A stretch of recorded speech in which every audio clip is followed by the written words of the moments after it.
શું તમે સાબુના નામે ઘણી વસ્તુ આપણે એવી યુઝ કરતા હોય છે કે આપણાને પણ ખબર નથી હોતી.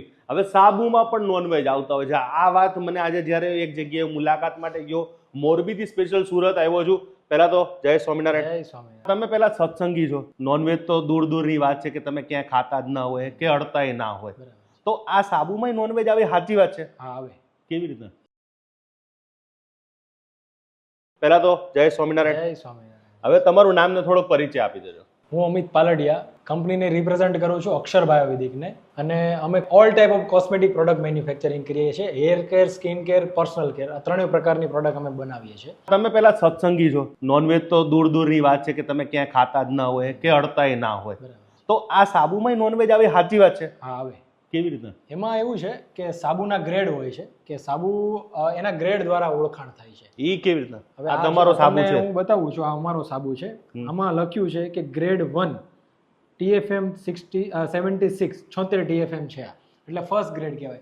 હવે ઘણી બધી મોટી મોટી બ્રાન્ડ છે તો એ પણ ગ્રેડના નામે પબ્લિકને કોઈને કઈ અવેરનેસ નથી, એટલા માટે કોઈ ગ્રેડ ચેક કરવા નથી સાબુમાં જવાનું. ગ્રેડ આવે? સાબુમાં કેટલા ગ્રેડ આવે? એમાં 3 ગ્રેડ આવે. ફર્સ્ટ ગ્રેડ, સેકન્ડ ગ્રેડ ને થર્ડ ગ્રેડ.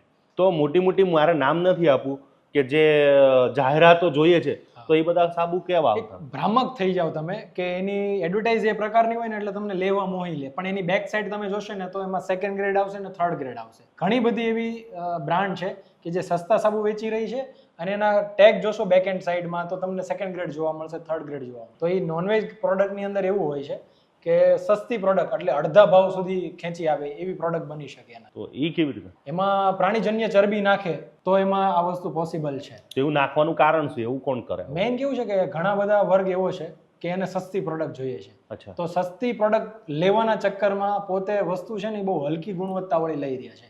એટલે પછી ઘણા રોગો થાય. હા, ઘણા બધા ચામડીના રોગો એનાથી થઈ શકે. એટલે એવા નો વાપરવો આ જોઈએ. નો વાપરવા તો હવે આપણે સાબુ લેવા જઈએ તો મારે શું જોવાનું? મેઇન તો સાબુ લેવા જાવ ને તો તમારે તમારા ગ્રેડ જોવાના કે સાબુ ઉપર સૌથી પહેલા ગ્રેડ ચેક કરો. ગ્રેડ નથી લખ્યો તો TFM લખેલું હશે તો TFM ચેક કરો. TFM કેટલું હોવું જોઈએ? ટોટલ ફેટી મેટર TFM નું ફૂલ ફોર્મ થાય છે અને 76 પ્લસ એ લેવા જોઈએ. એવા બહુ સાબુ ઓછા હશે ને? હા, બહુ ઓછા હશે. એમાંથી અત્યારે તમને કીધું કે આ સાબુ અત્યારે આ ફર્સ્ટ ગ્રેડનો છે. હવે આ બધી જ પ્રોડક્ટો આપણી છે અને હવે આ મને એક કામ કરો, તમારો A ગ્રેડ વાળો સાબુ છે તો એ કેવો સાબુ હોય છે, એની અંદર શું આપણે યુઝ કરે છે આખું બતાવશો પહેલાથી? હા, બતાવી દઈએ તમને. ચાલો આપણે જઈએ. તો ભાઈ અત્યારે આ સાબુ બની રહ્યા છે, તો સાબુ બનાવવા માટે શું વસ્તુ જોતી હોય છે? પહેલા સાબુ બને છે કેવી રીતે મને જણાવો. સાબુનું બેઝ મટીરિયલ હોય છે ને એ સોપ નૂડલ્સ. આ શું છે? આ જે અમારા હાથમાં છે આ એ શું કહેવાય? એ સોપ નૂડલ્સ કહેવાય. Soap noodles? હા, એ મેઇન છે ને પામ ઓઇલ માંથી બનતું હોય છે. આ પામ ઓઇલ હોય? Palm oil, palm kernel, fatty. આમાં તેલ હોય કે શું હોય? એ એક પ્રકારનું તેલ જ કહેવાય. તેલમાંથી જ બને આ પામ ઓઇલ. અચ્છા, આ તો ઓલું શું કહેવાય આપણે મીણબત્તી હોય એવું લાગે છે મને. હા, એટલે એ છે ને સોપ નૂડલ્સ નો બેઝ રેડી થઈ, પામ ને ફાડ્યા પછીનો આ બેઝ રેડી થાય ને સોપ નૂડલ્સ કહેવાય. આ ક્યાં ક્યાં બનતો હોય યાર? આ મેઇન આનું ઉત્પાદન પામનું છે ને ઇન્ડોનેશિયા, મલેશિયામાં થાય. ત્યાંથી ઓઇલ ઇમ્પોર્ટ કરવામાં આવે છે કેમ કે મેઇન આખા વર્લ્ડમાં સોર્સિસ ત્યાંનો જ હોય છે. અને આપણે ઇન્ડિયામાં અત્યારે ફર્સ્ટ અદાણી. હા, ફર્સ્ટ અદાણી આનું મેન્યુફેક્ચરિંગ કરે છે સોપ નૂડલ્સ. ઓકે, હવે આ અને શું કરવાનું? હવે આ અંદર આપણે તમારા જે આ ઘંટી છે એમાં મિક્સર છે એમાં અત્યારે આ બધા નાખી દેવાનું. હા, એ મિક્સચરમાં એની જે આખી બેચ સાઇઝ સેટ કરેલી હોય એ પ્રમાણે એમાં બધી વસ્તુ. ઓકે, ચલો આ મેં નાખી દીધા. પછી હવે શું કરવાનું? આમાં પછી કલર નાખવાનું હોય છે.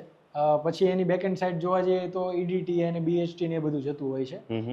પછી ગ્લિસરીન, SLS, એના એક્સ્ટ્રેક્ટ્સ, એના પરફ્યુમ, આ બધી વસ્તુ જતી હોય છે. તો આ બધું અત્યારે તમે વન બાય આપણે જે બધું નાખીએ છીએ અત્યારે, તો આ પરફ્યુમ આવી ગયું, પછી એની અંદર ગ્લિસરીન, આ બધું શું શું કામ કરે થોડુંક તો સમજાવો. એ એના ક્વોલિટી ને ગુણવત્તા વધારવા માટેની વસ્તુ છે કે એમાં જે વસ્તુ નાખી છે એની સોફ્ટનેસ આવી જોઈએ, સાબુ લોંગ લાસ્ટિંગ ચાલુ હોવો જોઈએ, ઓછો ઓગળવો જોઈએ, આ બધા પાસા અંદર થતા હોય છે. તેમાં આ બધા ઇન્ગ્રેડિયન્ટ્સ યુઝ કરવામાં આવે. તો પાણી કેમ નાખ્યું આમાં? હા, પાણી થોડુંક યુઝ કર્યું છે એના બેઝ બનાવવા માટે યુઝ કર્યું. અચ્છા, આ બધું મિક્સ કરવા માટે. હવે આ મિક્સ તૈયાર થઈ ગયું તો હવે આપણે એને શું કરવાનું એની અંદર? બસ એ બધી વસ્તુ ઇન્ગ્રેડિયન્ટ્સ નાખી દીધા પછી આગળની બધી જ પ્રોસેસ ચાલુ થશે. મેઇન બેઝ એટલે સાબુ રેડી થઈ ગયો છે. ઓકે, આ બધું કમ્પ્લીટ થઈ ગયું છે. હવે આ નીચે પાવડાની મદદથી આપણે નીચે લઈ ગયા છે. તો હવે આ ગોળ ગોળ વાળું મશીન શું છે? એ રોલ છે. એટલે થોડું ઘણું ઉપર ક્રશ થવાનું રહી ગયું હોય તો એમાં બધું જ ક્રશ થઈ જાય. અચ્છા, કદાચ કોઈ પાર્ટિકલ મિક્સ ના થયું હોય તો એને આ રોલ કરવાનો. રોલ કરવાનો. આ રોલ કર્યા બધા એકદમ પાતળી જાડી બની ગઈ. હવે આની આગળ શું થશે? એની આગળ કન્વર દ્વારા ઉપર જશે અને પાછું એ નૂડલ્સ બનશે. પાછા નૂડલ્સ બનશે જે ઉપર પેપર થઈને આવ્યો એનું પાછું નૂડલ્સ બને ક્રશ થઈને.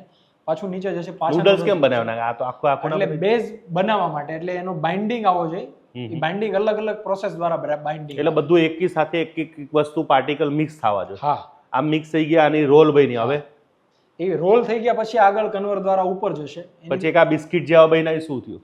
એ લાટો તૈયાર થઈ ગયો. લાકડો એ લાટો તૈયાર થયા પછી આગળ જશે સ્ટેમ્પિંગ માટે. સ્ટેમ્પિંગ. હા, સ્ટેમ્પિંગ એટલે તમે જોઈ રહ્યા છો, અને એ સ્ટેમ્પ સાબુ સ્ટેમ્પ થયો છે. એ ઓલું ઉપરનું નામ આવે, હા, મોટી મોટી ગમે બ્રાન્ડ એ લખેલું આવી રીતે સેમ પ્રોસેસ હોય. આ જ પાછળ ખાડા કેમ રાખતા હોય છે? આમ ખાડા વાળું હોય એ તો શેપ માટે હોય છે. મેઇન શેપ માટે બધા સાબુમાં આવે. બધા સાબુમાં શેપ માટે હોય, સાબુ મોટો દેખાવા માટે. આ તે બધું. અચ્છા, એટલે આમ મોટો દેખાય.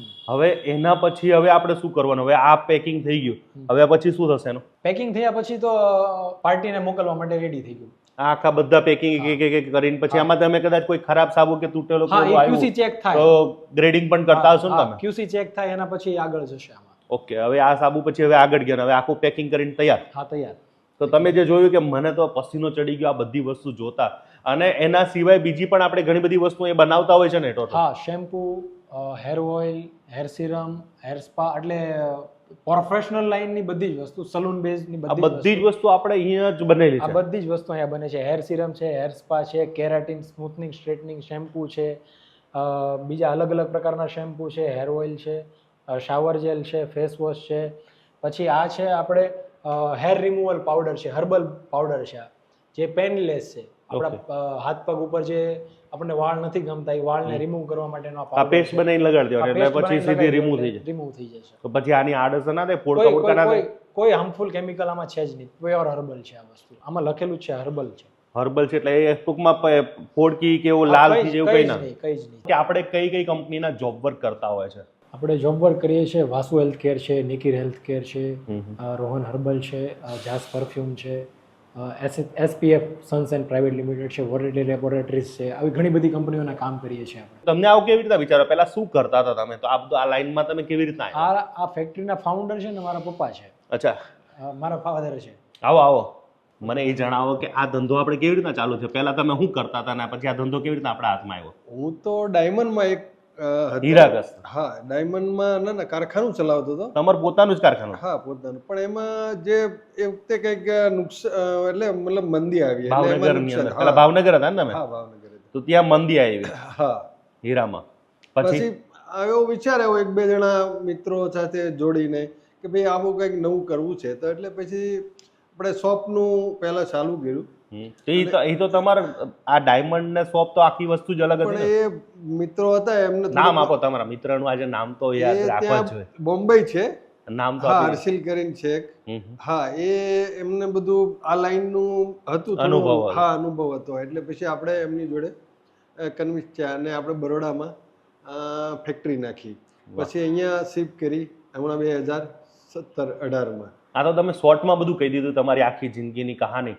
મને એ કહો, મને એમાં ઇન્ટરેસ્ટ વધારે છે. તમે કમાણા કેટલો કે એ નથી મને ઇન્ટરેસ્ટ, પણ જે તમે ડાયમંડની લાઈનમાંથી આમાં આવ્યા તો મંદી તો ભયંકર આવી છે. આમાં પણ તમને શું કહેવાય, કમાણા તો નહીં જોઈએ આમાં, કારણ કે કોઈ પણ ધંધો કરી ત્યારે કમાવાની તો ભૂલી જ જવાનું. હા, બરાબર. તો એવી શું ઘટના હતી તમારા જીવનમાં? એટલે આમાં કેવું છે કે જો કમાવાના પાસા તો બધાની પાસે હોય જ છે કે ભાઈ હું કમાવું, આગળ વધું, પણ જે લાઈફ બનાવવી જોઈએ એ તરત ક્યાંય બનતી નથી. પણ આમાં જેટલી ધીરજ રાખીએ એટલે આગળ વધ્યા, અને જેમ જેમ ધીરજમાં અનુભવ થતો ગયો એમ થોડું કોન્ફિડન્સ વધતો ગયો, ને એમને પ્રોડક્ટ આપણે વધારતા ગયા. પછી આપણે અમિતભાઈ આવ્યા, એટલે અમિતભાઈ પછી એનો ફોકસ કર્યો, જે કોસ્મેટિક લાઈનમાં જે બ્યુટી પાર્લર આઇટમ છે કે પછી એની અંદર નવું લાવતા ગયા. હા, હવે મને એ જણાવો કે શું આપણા મહેનત કરવાથી જિંદગીમાં આગળ વધાય કે સંતોનો આશીર્વાદ હોવો બહુ જરૂરી છે? બેમાંથી એક મને એક આજે થોડુંક. હા, એ તો સંતોનો અને ભગવાનના આશીર્વાદ તો જરૂરી છે. એના વગર કઈ થાય ના ના, એના વગર ગમે તેટલી મહેનત કરો તમે, ગમે એટલી હોશિયારી હોય તો એ કઈ નહીં. બધા બહુ બધા ઝીરો થઈ ગયા છે ઘણા. અમારી જોડે જે ફેક્ટરીઓ કરી હતી અમદાવાદમાં અને સુરેન્દ્રનગરમાં, એ બધા બંધ કરીને નુકસાની કરીને બિચારા બીજા ધંધામાં જતા રહ્યા.